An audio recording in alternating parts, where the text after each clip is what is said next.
Halo sahabat Indo Mantul News. Oke, dua kabar mantap kali ini. Yang pertama datang lagi dari Raski-Raski Rusia yang tiba-tiba kini dikabarkan guys telah mengirimkan sebuah kapal destroyer sangarnya ke wilayah Aceh. Nah lo, ada apa gerangan? Apakah ada hubungan atau sesuatu yang khusus antara Rusia dengan Provinsi Aceh? Setelah ini kita bahas guys.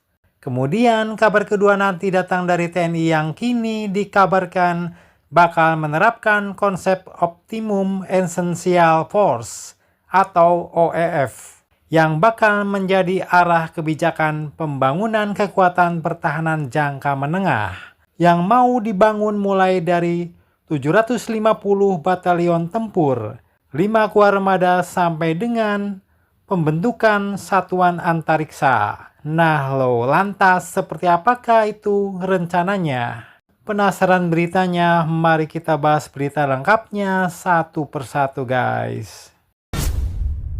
Oke, breaking news pertama kali ini datang dari Sabang, Aceh guys. Jadi admin kutip dari beberapa sumber berita berikut. Baru-baru ini sebuah kapal perang raksasa milik Angkatan Laut Rusia, yaitu RFS Marshal Saposnikov, telah merapat di ujung barat Indonesia, tepatnya di perairan Sabang, Aceh. Kapal perang ini pun bukan kapal perang sembarangan guys. Ini adalah destroyer kelas Udaloy, salah satu tulang punggung armada anti kapal selam milik Angkatan Laut Bapak Putin. Kapal destroyer dengan nomor lambung 543 ini pun disebut sudah berada di perairan Sabang sejak tanggal 31 Oktober kemarin. Dan kedatangannya pun disambut langsung oleh Komandan Lanal Sabang, yaitu Kolonel Laut P. Sadimin. Nah, lantas pertanyaannya, apakah maksud dan tujuan kunjungan destroyer Rusia ini mendatangi Provinsi Aceh? Oke, jadi kunjungan ini pun disebut bukan sekedar parkir kapal doang guys. Ada misi diplomasi militer yang cukup dalam di baliknya. Jadi setibanya di Sabang, rombongan Angkatan Laut Rusia pun diketahui langsung mengikuti agenda resmi bersama TNI Angkatan Laut. Salah satunya yaitu upacara penghormatan di makam Head Kenkau Merbabu di Gampong, Kota Atei, Kecamatan Sukakarya, Sabang. Dan kunjungan ini pun merupakan wujud hubungan tersebut untuk perkembangan diplomatik dan kerjasama yang baik antara TNI Angkatan Laut dan Angkatan Laut Federasi Rusia, khususnya dalam mempererat persahabatan serta penghormatan terhadap jasa para pahlawan yang telah berkorban, ujar Sadimin dikutip dari keterangan Penlanal Sabang, Senin 3 November kemarin guys. Jadi RFS Marshal Saposnikov ini pun punya ukuran monster guys, yaitu panjang 163 meter, lebar 19 meter, dengan bobot penuh 7.900 ton. Mesin turbin gasnya pun bertenaga 90.000 horsepower, sehingga mampu membuatnya ngebut sampai 29 knot, alias 54 km per jam di laut. Persenjataannya pun bukan kelas kaleng-kaleng guys. Ada rudal anti kapal SSN 14 Silek, kemudian torpedo 533 mm, sistem anti serangan udara Sun 9 Gauntlet, dan bahkan helikopter anti kapal selam KA-27 Helik di dek belakang. Dengan kata lain, kapal ini pun bukan tamu biasa guys, tapi serigala laut bertenaga penuh yang berkunjung dengan bendera damai. Oke, lanjut kabar mantap kedua datang dari rencana besar TNI yang kini bakal membentuk 750 batalion tempur, 5 kuarmada dan satuan antariksa guys. Dalam waktu kurang dari 5 tahun, kekuatan militer Indonesia sepertinya bakal tidak lagi sama seperti sekarang. Bukan hanya soal pembelian senjata baru guys, bukan sekedar tambahan pasukan, tapi ini perubahan total yang disusun dalam sebuah blueprint bernama Optimum Essential Force. Sebuah rencana untuk membangun kekuatan militer Indonesia sampai ke tingkat maksimal yang realistis. Dan inilah fase kebangkitan postur militer Indonesia. Nah, pertanyaannya nih, apa yang sebenarnya sedang disiapkan TNI dalam periode 2025 sampai 2029 ini? Oke, jadi admin kutip dari beberapa sumber berita berikut. Yang pertama, langkah datang dari darat. TNI Angkatan Darat kini telah menetapkan target 750 batalion guys. Di mana 750 batalion ini pun artinya pembangunan kekuatan yang tersebar dari Papua, Kalimantan sampai NTT.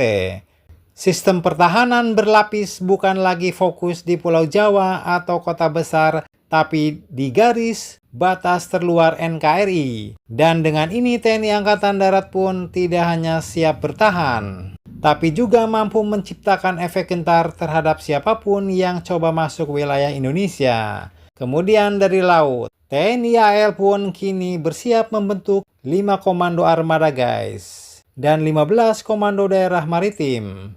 Jika sekarang Indonesia punya 3 koarmada, maka dalam 5 tahun jumlahnya bakal naik hampir 2 kali lipat, yaitu menjadi 5 koarmada. Karena pertempuran di masa depan akan banyak terjadi di laut, mulai dari perebutan jalur pelayaran, sumber energi, bahkan konflik wilayah.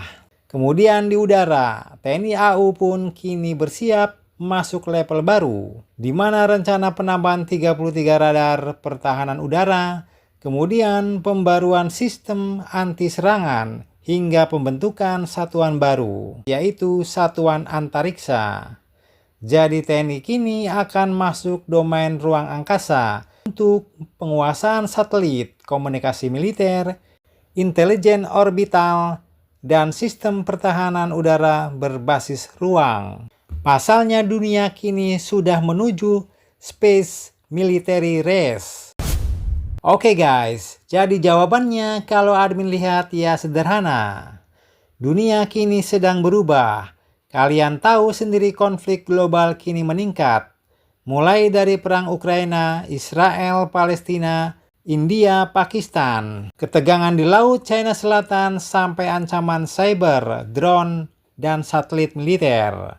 Perang sekarang bukan lagi sekedar tank dan kapal-kapal perang, tapi juga termasuk perebutan data, energi, ruang kendali, dan wilayah yang tak terlihat, alias dunia cyber, perang dunia maya guys. Negara kita Indonesia pun kini berada di tengah pusaran, karena kita adalah negara kunci di jalur Indo-Pasifik.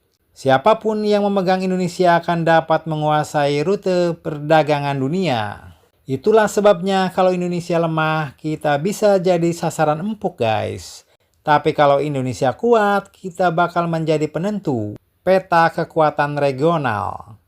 Kemudian adapun program Optimum Essential Force ini adalah bertujuan untuk meningkatkan daya tangkal nasional, menjamin keamanan wilayah dan sumber daya strategis, menjadikan TNI modern, adaptif, dan siap menghadapi perang masa depan. Kemudian juga untuk masuk ke domain baru, yaitu cyber dan antariksa, serta menjawab ancaman bukan dengan reaksi tapi dengan kesiapan. Indonesia kini sedang naik kelas dan TNI kini sedang membangun fondasinya guys. Siapa yang lemah akan dimangsa, dan negara kita Indonesia jelas memilih untuk tidak jadi santapan guys. Nah, jadi bagaimana menurut kalian tentang hal ini? Jangan lupa subscribe, like, share, komen. Tetaplah kalian semangat demi Indonesia maju. Salam Indo Mantul News. Terima kasih.